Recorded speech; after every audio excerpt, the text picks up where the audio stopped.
नमस्कार दोस्तों, आज हम अपने नेचुरल गार्डन से कुछ टमाटर की हार्वेस्टिंग करेंगे और यह टमाटर हमने बिल्कुल ही प्राकृतिक तरीके से उगाए हुए हैं।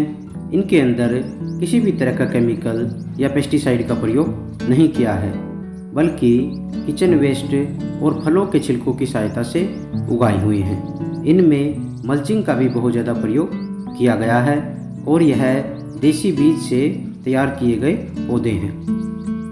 अगर वीडियो अच्छी लगे तो वीडियो को लाइक कीजिए, शेयर कीजिए, मेरे चैनल को सब्सक्राइब कीजिए। Thank you.